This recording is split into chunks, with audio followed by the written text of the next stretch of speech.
Birinci asas davamı. Bismillah, elhamdülillah, ve salatu ve selam ala Resulillah. Esselamu aleyküm ve rahmetullahi ve berekatuhu. Tövende diktanlağa Şeyhül İslam Muhammed İbni Abdülvehhab Rahimullah'ın 3 asas şerhiga hürmetke sazaver alimlardan Şeyh Abdurrahman İbni Nasir el-Berrak Rahimullah'ın vergen şerhilerden birinci asasının devamını okuyumuz inşallah. Euzu billahi mineşşeytanirracim. İbadetning türleri intayin köptür.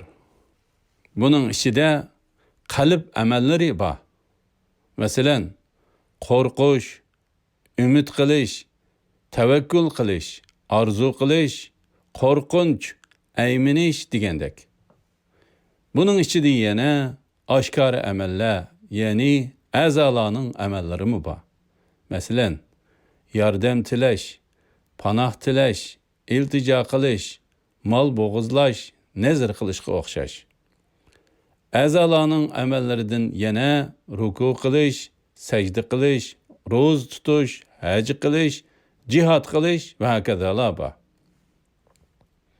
Buningdan boshqa turlar bor bo'lib, Shayx rahimahulloh buni misol shaklida bayon qilib, ashuningdan boshqa Allah buyurgan ibadet türlerining hammasi faqat Allah subhanahu va taala uchundir degan.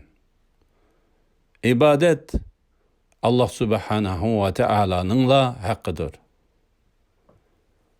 Bunun delili Allah subhanahu va taalaning Sure Cin 18. ayetideki bunun sözüdür. Euzu billahi mineşşeytanirracim. Ve ennel mesacide lillahi felâ ted'û ma'allahi ahada.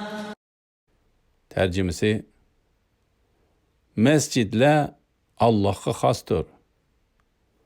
Allah'a koşup hiç kimge dua kılmanglar. Secdeler ve namaz fakat yalğız Allah üçündür. Mescidler fakat şirki yok, yegane Allah'a ibadet kılış üçün bina kılınıdır. فَلَا تَدْعُوا مَعَ اللّٰهِ أَحَدًا. Allah'a koşup hiç kimge dua yani ibadet kılmanglar. Yani Allah'a onundan başkını koşup ibadet kılmanglar. Hacitinlarni fakat Allah'tanla tilanglar. Allah subhanahu ve teala Sure Yunus 106. ayetide şundak degen. وَلَا تَدْعُ مِن دُونِ اللّٰهِ مَا لَا يَنفَعُكَ وَلَا يَضُرُّكَ فَإِن فَعَلْتَ فَإِنَّكَ إِذًا مِنَ الظَّالِمِينَ. Tercümesi: Allah'ını koyup sana payda ziyan yetküzelmeydiğen neslerge ibadet kılmagın. Eğer ulağa ibadet kıysan, çokum özünge zulüm sağıcıladın bolusen. Allah subhanahu ve teala yine Sure A'raf 55. ayetide şundak degen. Ud'u rabbakum tadarruan ve khufyeh innehu la yuhibbul mu'tedin. Tercümesi: Rabbinlağa tüvençilik bilen yoşurun dua kılınlar. Allah haddidin aşkçılarını yaktırmaydı. Kimi ki bu ibadetlerden birini Allah'tan başkası üçün kıysa, o müşrik kafirdir. Çünkü o Allah'a şirik keltirdi. Yani Allah'a koşup başka birigimi ibadet kıldı. Onu Allah'a kıygan ibadetige şirik kıldı. Bunun delili Allah subhanahu ve teala'nın Sure Mü'minun 117. ayetideki bunun sözüdür. وَمَنْ يَدْعُ مَعَ اللّٰهِ إِلَٰهًا آخَرَ لَا بُرْهَانَ لَهُ بِهِ فَإِنَّمَا حِسَابُهُ عِنْدَ رَبِّهِ إنه لا يفلح الكافرون. Tercümesi: Kimiki hech qandaq dalili bo'lmagan holda Allohga qo'shib yana bir ma'budga ibodat qiladi ekan, Rabbingning dargohida hisob beradi. Kafirlar haqiqatan nijot topmaydi. Allah subhanahu va taala shundoq degan: Va'budulloha va la tushriku bihi shay'a. Tercümesi: Allah'a ibadet kılınlar. Onunla hiç nersini şerik keltirmanglar. Sure Nisa 36. ayet. La in aşrakta la yahbatanna amaluka ve la takunanna minel khasirin. Tercümesi: Eğer sen Allah'a şerik keltirsen, amelin elbette bekar bolup gitidi. Sen elbette ziyan tatqıçılardan bolup qalısan.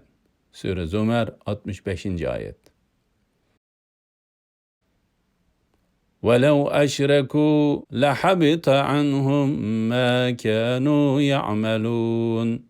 Tercümesi: Eğer ula yani şu peygamberler şirk keltirse idi, ulanın qilgan yaxshi amelleri elbette bekar bolup gitetdi. Sure An'am 88. ayet. Kimiki bu ibadetlerden birersini Allah'tan başkası üçün qiysa, o kişi müşrik kafirdir. Onun ameli bekar bolup gitidi.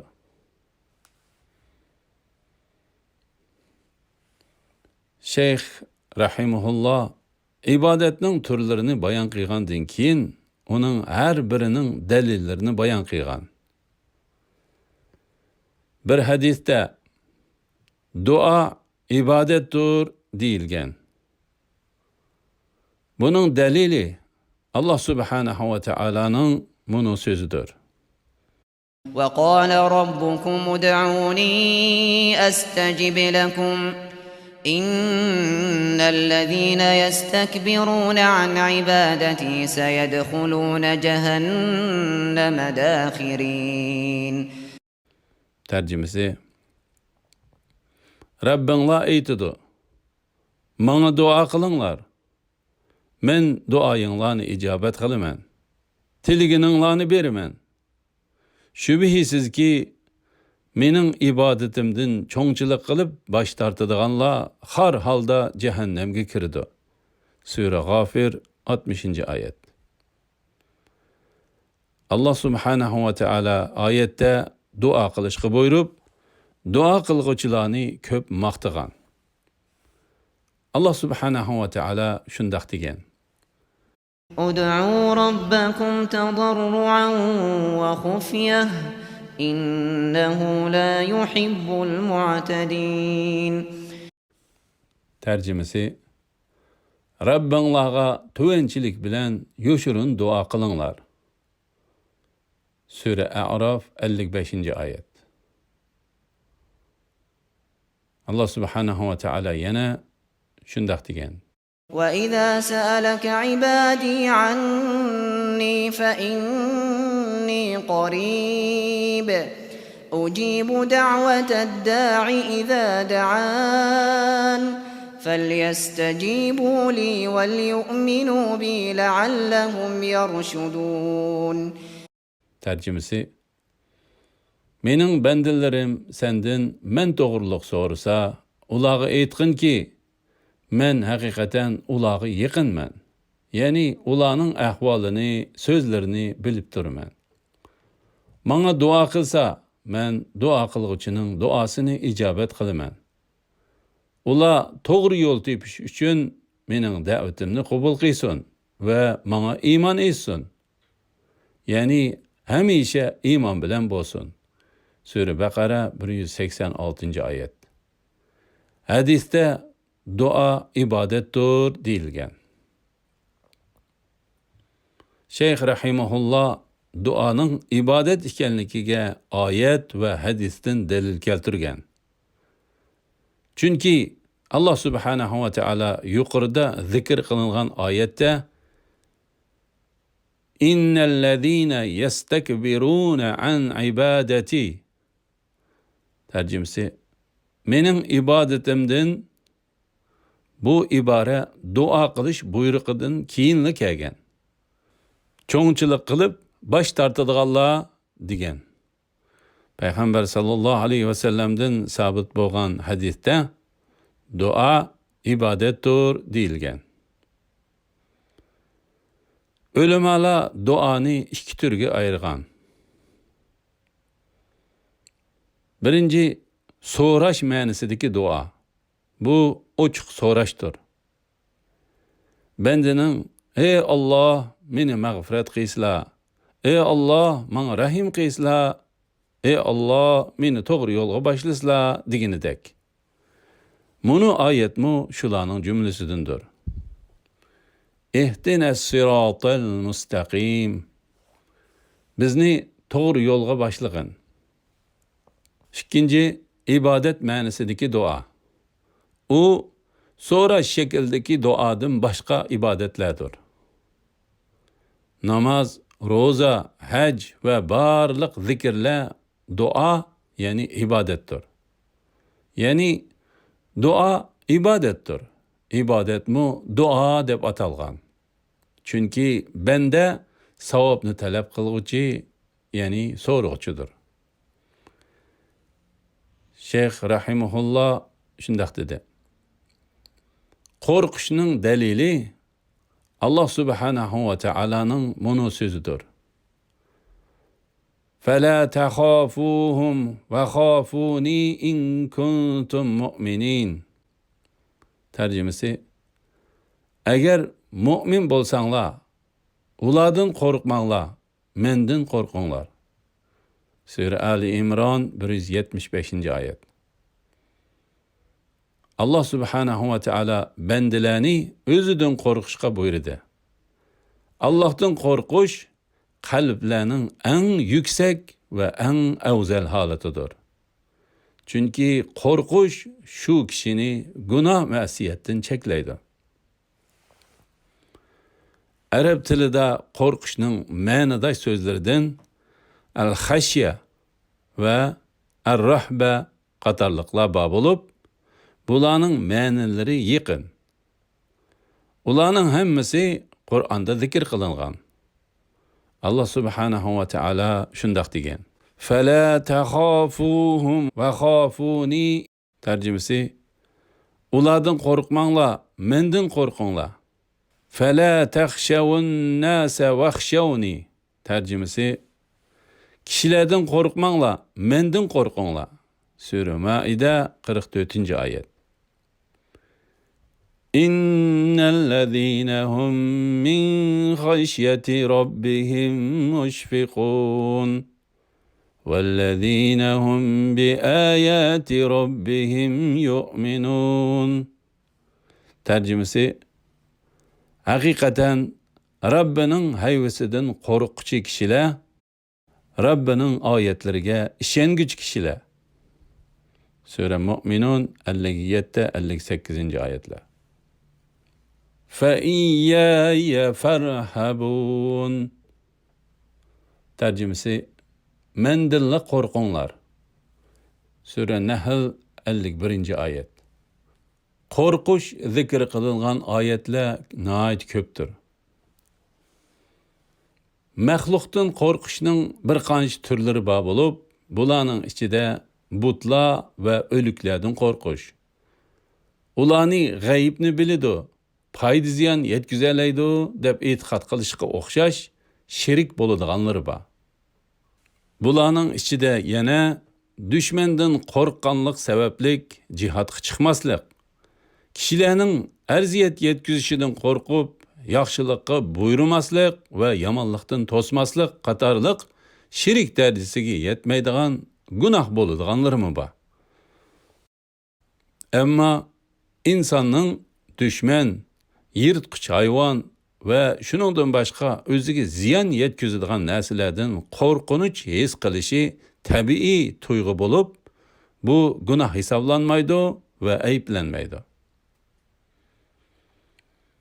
Ümitning dalili Allah subhanahu ve teala'nın bunu sözüdür. فَمَنْ كَانَ يَرْجُو لِقَاءَ رَبِّهِ فَلْيَعْمَلْ عَمَلًا صَالِحًا وَلَا يُشْرِكْ بِعِبَادَةِ رَبِّهِ أَحَدًا. Tercümesi: kimiki Rabbiga muloqot bo'lishni umid qiladigan, savobini umid qilib, azobidan qo'rqadigan, yaxshi ish qilsin. Rabbiga qiladigan ibodatga hech kimni shirik keltirmasin. Sura Kahf 110-oyat. Umid, fazl, afu va rahmatni umid qilishdir. Allah subhanahu wa ta'ala bu ikki qo'rqush va umid sifatni o'zining so'zida bir yerda bayon qilib, mundaq degan: إنهم كانوا يسارعون في الخيرات ويدعوننا رغبا ورهبا وكانوا لنا خاشعين. Tercümesi: ular yaxshi ishlarni qilishga oldiraydi. Bizga rahmatimizni umid qilgan va azobimizdan qo'rqqan holda duo qiladi. Bizga kamtarlik bilan ibodat qiladi. Sura Anbiya 90-oyat. Allah subhanahu wa ta'ala yana shundaq degan: تتجافى جنوبهم عن المضاجع يدعون ربهم خوفا وطمعا. Tercümesi: ularning yanları o'rin ko'rpidan yiroq bo'ladi. Ya'ni ular kechasi ibodat qilib oz uxlaydi. Ular rahmatini umid qilgan va azobidan qo'rqqan holda Rabbiga duo qiladi. Sura Sajda 16-oyat. Tama'a umid qilishdir. Allah subhanahu wa ta'ala shundaq degan: أولئك الذين يدعون يبتغون إلى ربهم الوسيلة أيهم أقرب ويرجون رحمته ويخافون عذابه. Tercümesi: ularning ibodat qilganlarimi, ya'ni kishilar tarafidan Allohning o'rniga iloh deb ibodat qilingan payg'ambar, solih kishilar, farishtalarmi, o'zlaridan qaysisining Allohga texim yaqin bo'lishiga Rabbiga yo'l izlaydi. Rabbining rahmatini umid qilib, uning azobidan qo'rqidi. Sura Isro 57-oyat. Raja yaxshi ko'rilguchidan talab qilishdir. Xavf qo'rqilguchi va yomon ko'rilguchidan hazar qilishdir. Allohdan qo'rqish, Allohning azobidan, g'azabidan qo'rqishdir. İbadetning turlaridan yana biri tavakkul qilish bo'lib, u qalbning Allohga yo'linishi va barliq ishlarni Allohga topshirishidir. Tavakkul qilishning dalili Allah subhanahu wa ta'alaning bunu so'zidir: Wa 'alallahi fatawakkalu in kuntum mu'minin. Tercümesi: agar iymon etgan bo'lsanglar, Allohga tavakkul qilinglar. Sura Maida 23-oyat. Wa man yatawakkal 'alallahi fahuwa hasbuh. Tercümesi: kimiki Allohga tavakkul qilsa, Allah uningga kifoya qiladi. Sura Taloq 3-oyat. Allah subhanahu wa ta'ala o'ziga tavakkul qilgan mu'minlarni maqtab shundaq degan: Wa idza tuliyat alayhim ayatuhu zadatuhum imana وعلى ربهم يتوكلون. Tercümesi: Allah'ın ayetleri tilavet kılınsa, ulanın imanı küçüydü. Ula Rabbige tevekkül kılıdı. Sure Enfal 2. ayet. Şuna müminlerin Allah'a tevekkül kılışı ve hem Allah'tan başkaga tevekkül kılmaslığı vaciptir. Şeyh Rahimahullah şundaq deydi: Arzu kılış, korkunç ve boysunuşның delili Allah Subhanahu ve Teala'nın bunu sözüdür. İnnehum kanu yusari'un fil hayrati ve yed'unana ragaban ve rahaba ve kanu lana khashi'in. Tercümesi: Ula yaxşı işlarni qilishga aldiraydi. Rahmetimizni umid qilib, azabimizdan qo'rqib, bizga duo qiladi. Bizga kamtarlik bilan ibodat qiladi. Sure Enbiya 90. ayet.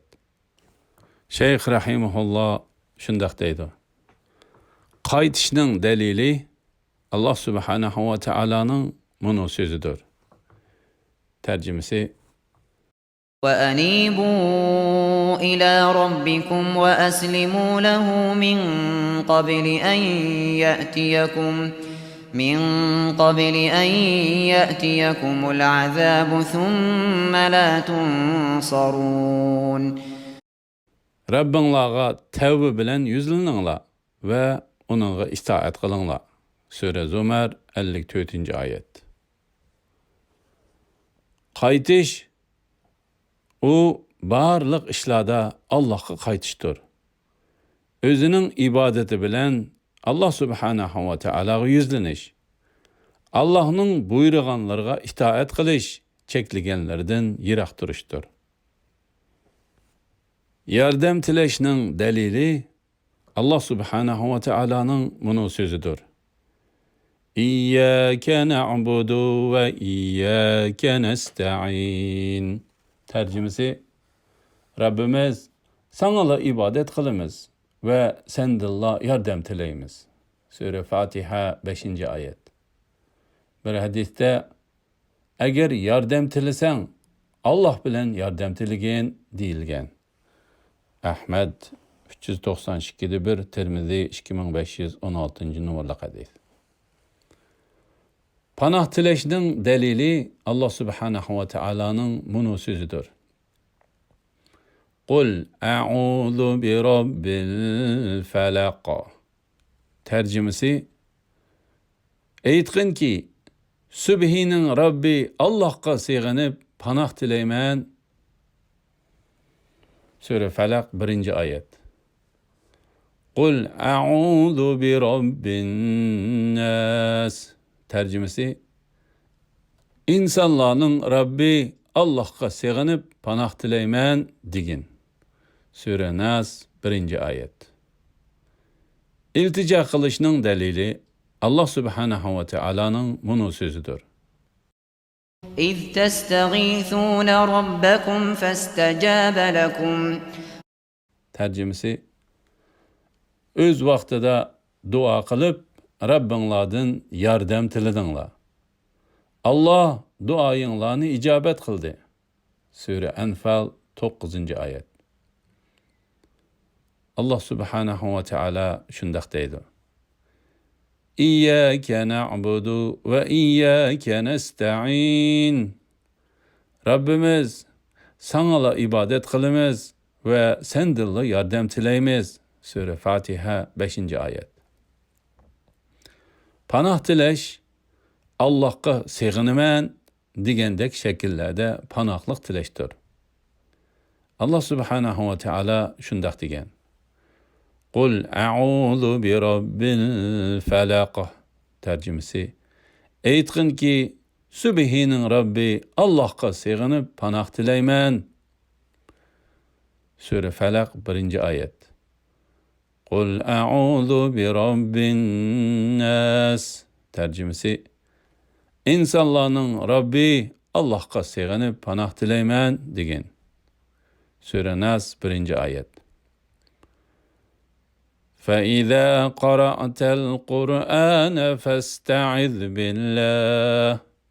Tercümesi: Sen Kur'an okumakçı boğununda Allah'a sığınıp panah dilegin.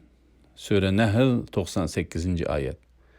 Yani Eûzu billahi mineşşeytanirracim. Tercümesi: Qoğlanda kılıngan şeytandın Allah'a sığınıman degin. İltica qilish, istig'otha, yordam so'rashdir. Biridan yaqinlik izdegan va uni ulug'lagan holda mal bo'g'izlashmi ibodat bo'lib, uning dalili Allah subhanahu va taolaning munu so'zidir. قل إن صلاتي ونسكي ومحياي ومماتي لله رب العالمين لا شريك له. Tercümesi: Ey Muhammed sallallahu aleyhi ve sellem, aytqin ki mening namazim, qurbanliqim, hayotim ve mamatim, dünyada qilgan yaxshiliklerim ve taat ibadetlerim alemlerinin Rabbi Allah üçündür. Allah'ın şirki yoktur. Sure An'am 162-163 ayetler. Allah subhanahu ve teala yine şundak degen: فَصَلِّ لِرَبِّكَ وَنَحَرْ.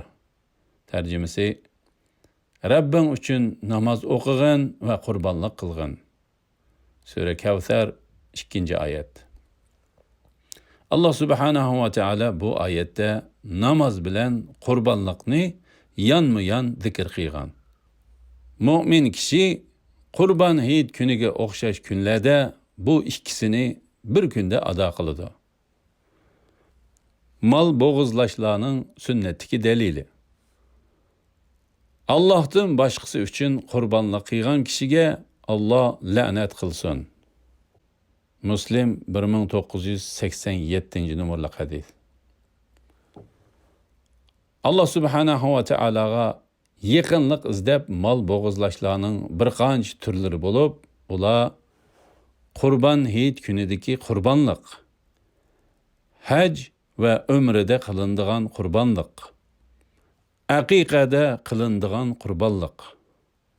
Bularning hammasi Allah subhanahu ve teala'ga yaqinlashish umid qilindigan ve şeriatda bekitilgan ibadetlerdir. Nazr qilishning dalili Allah subhanahu ve teala'ning munu so'zidir. يوفون بالنذر ويخافون يوما كان شره مستطيرا. Tercümesi: Ular öz üstüge qasam içip ağan işni orunlaydı ve dehşeti keng dairlik bolgan künden, yani kıyamet günüden korkudu. Allah subhanahu ve teala bu ayette nezrige, yani Allah subhanahu ve teala'ga itaat qilish xususida qilingan nazrlarga vafo qilguvchilarni maqtagan. Bu haqda Peygamber sallallahu aleyhi ve sellem mundaq degan: Kimiki Allah'a itaat qilishga nazr qilsa, Allah'a itaat qilsin. Müslim 1978 numaralı hadis. Amma günah bo'ladigan ishlarda nazr qilish, onunğa vafo qilish to'g'ri bo'lmaydi. Bu haqda Peygamber sallallahu aleyhi ve sellem mundaq degan: Kimiki Allah'a asilik qilishga nazr qilsa, Allah'a asilik qilmasin.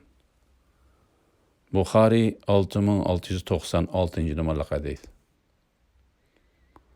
Eğer insan Allah üçün bir gün roz tutuman, maldın munchilikni Allah üçün sadiq qilaman degan şekilde Allah subhanahu ve teala'ga itaat qilishga nazr qilgan bo'lsa, onunğa vafo qilishi vojib bo'ladi. Lekin insonning nazr qilmasligi texmi muvofiqdir. Chunki payg'ambar sallallohu alayhi vasallam nazr qilishdan cheklab mundaq degan: nazr yaxshilik ekanmaydi.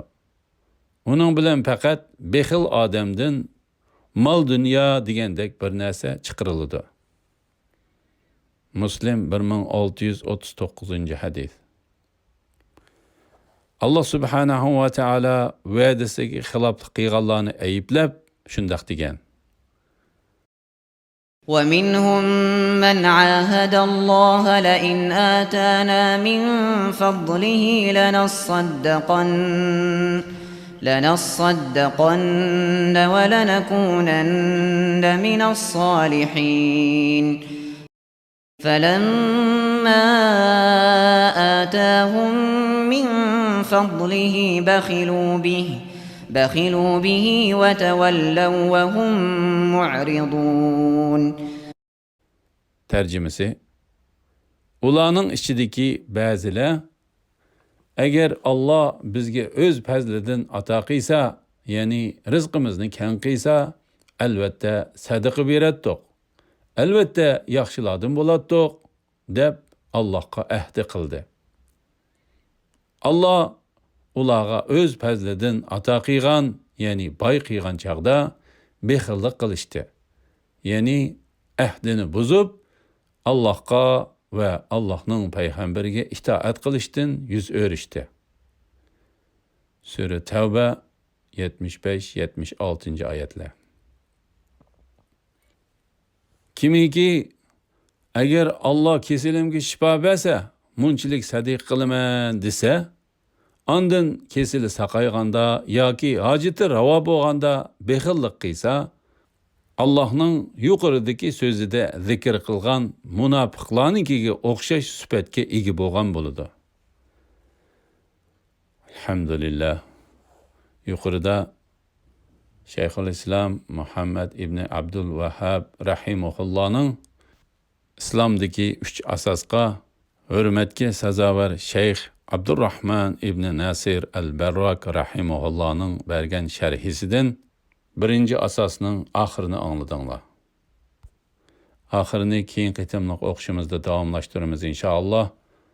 Sallallahu ala Muhammad va ala alihi va sahbihi va sallam. Assalomu alaykum va rahmatullohi va barakatuh.